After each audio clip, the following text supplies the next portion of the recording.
welcome. Always a pleasure to have you. Thank you so much, Martin. You know, whenever I get the opportunity to sit and talk with you, there's so much that I like to ask, because you have been pretty much an entrepreneur, an investor, a mentor, now almost a sage, and now philanthropy route. So I don't know, let's try to cover a bit of everything. So I think the best thing I can sum it up is, I was talking to a very, very prominent person in the Valley, and he has mentored a couple of thousand entrepreneurs. And I asked him, is there a particular favorite? I know it's not the right question to ask, but do you have a favorite out of all the people that you have mentored? And off the bat, one name came out and said B.V. Jagadeesh. Wow. So I was really taken aback. I'm privileged. So there must be a great deal in you that people can take from you as inspiration and become better entrepreneurs. I want to start with the latest route, which is your investment vehicle, Kaaj. Tell us, after being a successful entrepreneur and a mentor, you took this route, and why you took it, and what's your focus area, and what you're looking for in terms of investment. Yeah. Thank you. First of all, it's a pleasure and an honor to be here. I've been in this entrepreneurial journey for the last almost 17, 18 years, and I've done several companies, and I've been working with several entrepreneurs both here and in India. So I thought I'll focus on giving back to the entrepreneurial community in a little bit more in-depth way rather than as a part-time, which is what I was always doing. While working with a full-time job, I was also trying to mentor a couple of companies and a couple of entrepreneurs. So I would like to actually see how I can share my experiences, how I can share all the learnings that I've gone through, and if I can help avoid an entrepreneur to make one mistake that I made, and if I can basically make this entrepreneur not to make the mistake, that's worth a lot of time. In entrepreneurial world, time is the most essential thing, right? If I can basically help benefit 6 months of learning, right, that's 6 months faster into the market, sure. 6 months of saving enormous amount of money, because in the early stages money is so expensive. So right now I'm like on the board of 3 companies in the US and 1 in India, and then I'm an advisor to another 3 entrepreneurs. Really bright guys.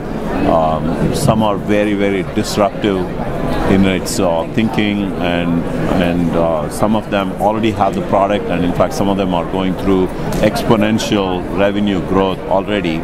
So it's fascinating actually to see all spectrum from early stage into pretty heavy duty revenue growth kind of companies, and I feel proud that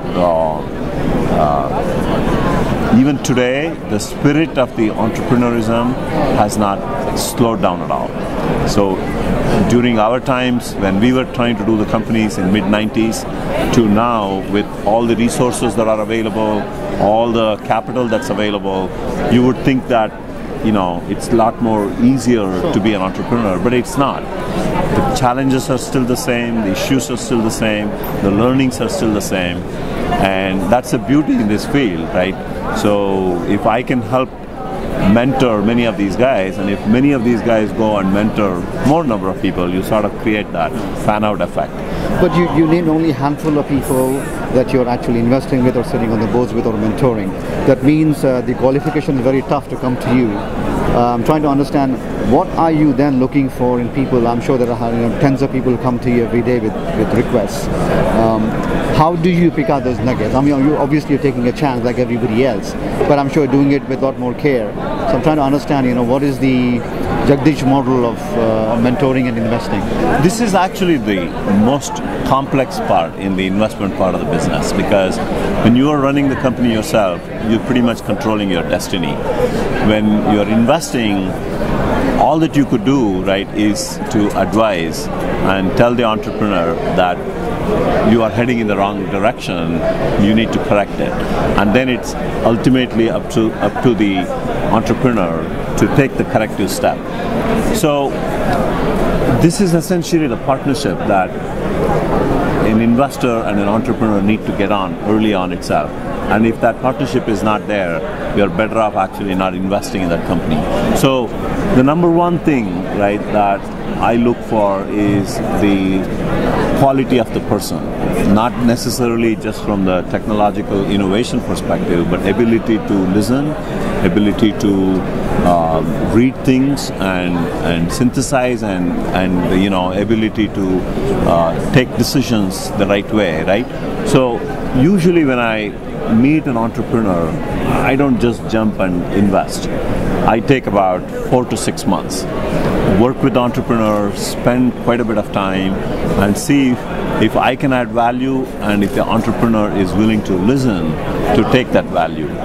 Okay, and because when you invest, you are now with this entrepreneur for the next 6 to 8 years. You're spending enormous amount of time. You really want to work with people with whom you can have fun, and you end up building good companies, because these companies, it creates products that makes huge difference to customers, right?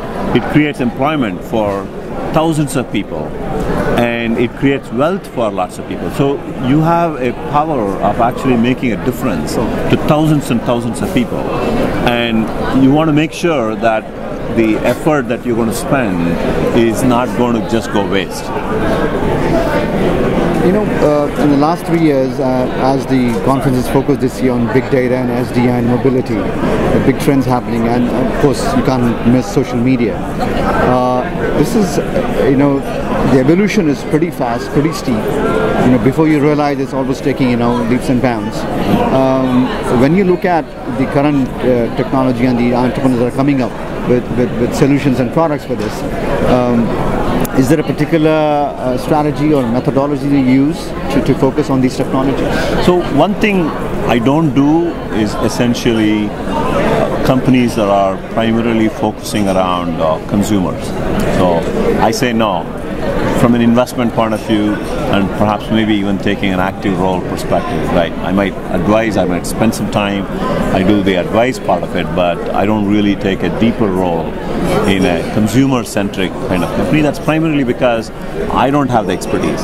If a company needs help, I should be able to step up and I should be able to add value to the company. And if I cannot do that, you know, it just doesn't make sense for me to make the time investment and the dollar investment. So given that, my area of expertise is typically centered around enterprise, and within the enterprise, infrastructure, mobility, and, you know, even big data as well, right? Those are some of the areas that I'm very actively associated with. Let's spend a minute on your role as a professor now. You teach MBA students. You visit once a year, you said, to Ross at the University of Michigan. How is that role playing out when you meet both ways? There are students who are straight from college, and there are students who are coming back from workforce into to the MBA class. And you, as a seasoned entrepreneur and investor, when you look at them, do you draw some similarities from the times of earlier when you were yourself an entrepreneur? So this is very interesting. So the teaching actually gives me a great opportunity to mingle with the younger generation. And what is fascinating, right, is the spirit of these people. And obviously in Silicon Valley, because of the ecosystem, because of you know, the daily happenings, right, that people read in newspapers and conferences like this, obviously it motivates a lot more people compared to in other places. Right? It's just that ecosystem that exists here. And what is fascinating is every time when I do these classes, at the end of the class, I have the students to do a business plan presentation. So what I'm observing is when I give the template for these students to come and make this business plan presentation, many of them who have that idea that is sort of like hidden underneath, this gives an opportunity for them to take that idea and translate that into a business plan. Because anyway they have to work on a business plan, anyway they have to spend the time, they might as well spend the time on their own idea and turn that into a business plan. And here is somebody like me spending the time and giving them feedback and working with these guys. And it's fascinating, right, to see the excitement from the students that they come and tell me, Professor, I have this idea. Is it okay if I turn this into a business plan, or do you want me to take an existing company and turn that into a business plan? I said, do your idea. That's what I want. And especially this year, I had an entrepreneur who currently works for one of the large companies here who presented a brilliant idea. And I want to actually spend more time with this entrepreneur because I want to make him successful. Finally, Jagadeesh, philanthropy is a big part of your life. There's a lot of initiatives you do in India and some here. Tell us a bit about how you got involved and what are the initiatives you're doing.